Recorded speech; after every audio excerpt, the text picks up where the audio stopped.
Hey guys, this is the Star Sarge coming to you for mission number 11 of part 10. This one is going to have a little bit of shoddy editing at the beginning because I derped a little bit. I kind of thought that the last two missions were exclusive. They're not. So I actually ended up doing this mission second after the line defense one, and then I realized the line defense one is the ultimate mission of this planet anyway, and you need to do it even if you do the governor's mansion. So I'm going to have to re-record that one. But for now, I'm taking part of what I did for the first time I ran through the line defense because that has all the mech lab stuff. So there's gonna be a little bit of shoddy editing here and there. But without any further ado, let's get on to the actual mission.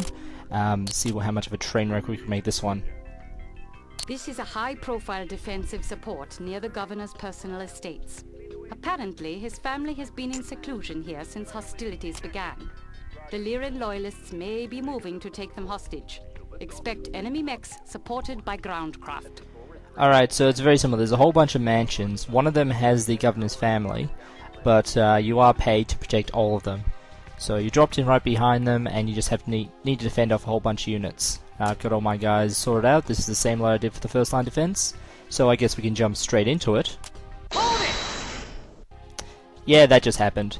Okay, so here's the mech loadout. So the Argus Hind D, exactly the same. The Sornov Battle Mech is a ballistic heavy one, so Ultra AC and the light Gauss, and some backup pulse lasers.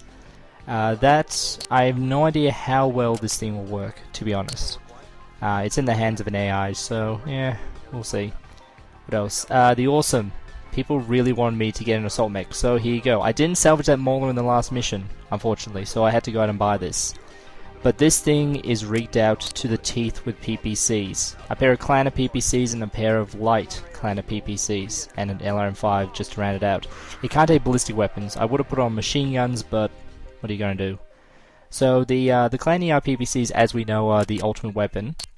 The light PPCs do less heat and have slightly shorter range and I think a bit less damage. So I'm gonna... should I?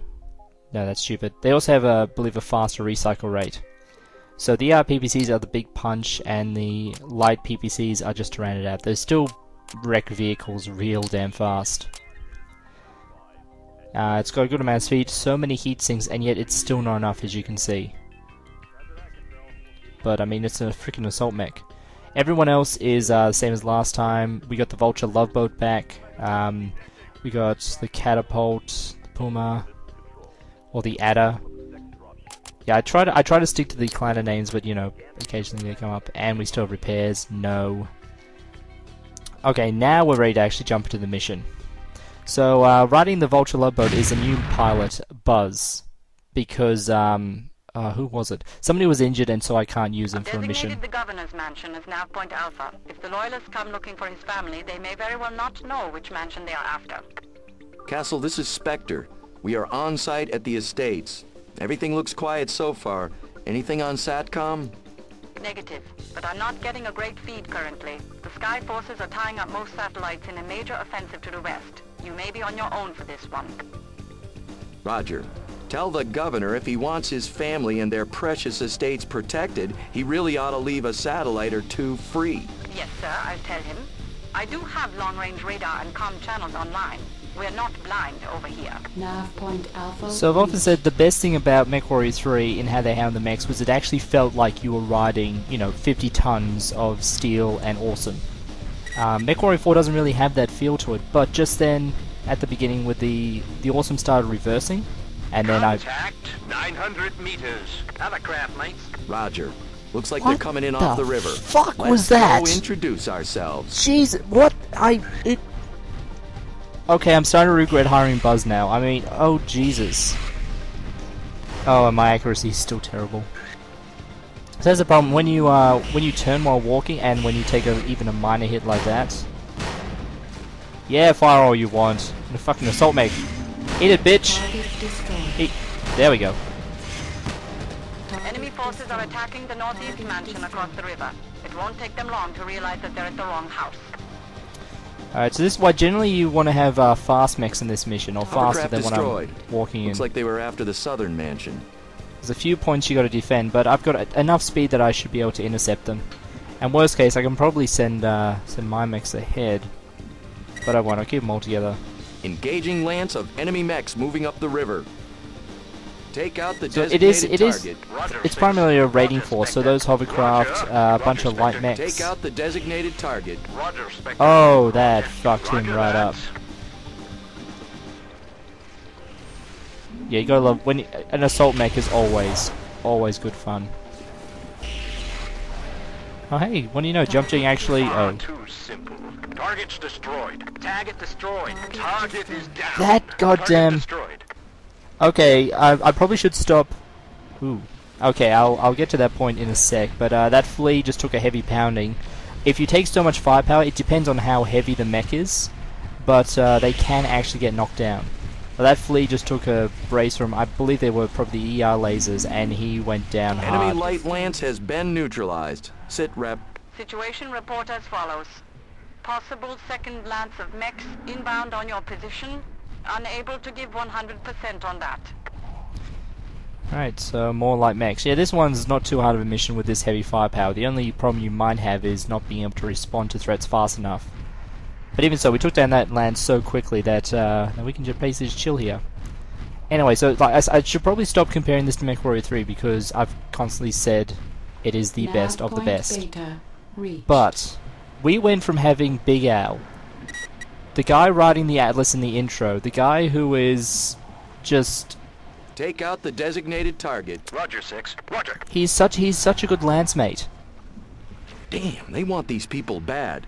Confirm visual on second lance of light mechs. We went from Big Al to fucking Buzz. What the shit? How? Now I'm of the opinion that basically all set him on fire. I'm of the opinion that all Australian accents are terrible Australian accents, even the legitimate ones. Like, for example, I'm an Aussie. Could you tell that from my voice? Probably not, because I'm a West Australian, and yeah, West Australians all sound British. Third lance? This is turning into a full-blown battle line.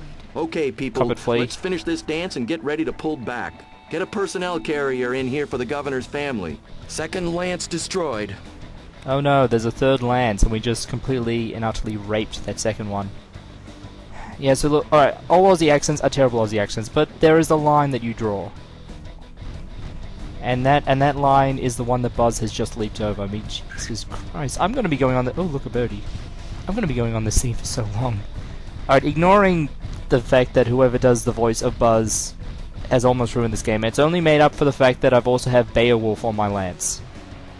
Okay. I should probably say something about the game, but okay, so inertia, I kind of went across the fact that I was reversing, I had to slam it into front gear, and it took a good couple of seconds for it to start walking. The mission itself, This is I mean, it's a piece of piss. Looks like a mixed medium and light lance. Engaging. I mean, I'm running primarily heavies with some medium and a single assault mech. They're sending 4... What we got? A pair of Uziels, a Cougar, which... Come to think of it, I'm pretty sure... I know I've said, like, you know, I prefer using the, the clan names, but I'm pretty sure the Cougar is the only one where the clan name and the inner sphere name are the exact same. And somebody mentioned in the thread that all Inner Sphere SRMs are Inferno type, because otherwise nobody would use them, they just use clan streaks. Pretty sure this confirms it. Is there... Does he have... Yeah, right there. So the default SRMs. And the mission is over. History.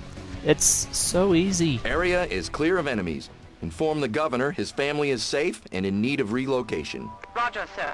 Salvage team is en route. Good news. Should be a pretty sweet haul. The Loyalists weren't sparing on the resources for this one. Better news, sir. The Merc liaison was monitoring the conflict and authorized a hefty bonus for engaging above and beyond expectations. That's good news. The bonus for engaging above and beyond came in at just over 2 million C-bills. Altogether, this was a very well executed and well-paid mission. The governor and his family have posted several notes of personal thanks to both you and the unit. So we got some nice salvage, which all of that will be sold off. Yes, even the Uziel, because we need the money. A couple more weapons, again sell them off. Davion points. honestly, I'm a Davian fanboy over Steiner, so yeah, I'll be leaning towards doing the going with the Davians for the final thing. And we got some news feeds. We're starting to get a little bit famous. So occasionally you will be mentioned in news feeds for some of the bigger events, like say saving a governor's family from a kidnapping. A couple of mech kills, and this was about the point where I realized that oh hey, look, we can do that mission again after I've already done it and recorded it. For those interested, the first time I ran it with literally the same loadout as what I had in this mission. I had 3 mechs destroyed, Buzz was killed, so my losses were 3 mechs destroyed. Oh, I have no regrets about that guy carking it. But this time, because I've got those mechs that I can sell for salvage, I have a whole bunch of them that are now repaired, like the Bushwhackers and the Uziels and that. So I should be able to go into that conflict much better armed.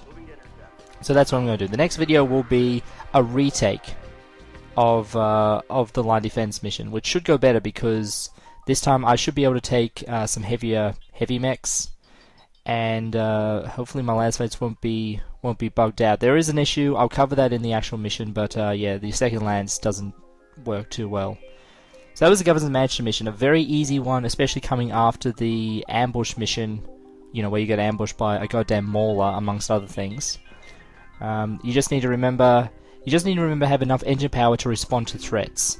If you go heavy firepower, yes, you can take them down instantly, as I did, but they might be able to get to the objective before you, and then it's mission over, which is always a bad thing. So, I will see you guys around for part number 11 with the line defense mission, which will be the final mission for Eaton. Operation number 11 gives us a look at everyone's favourite death trap, the Earthworks FLE-17 Flea.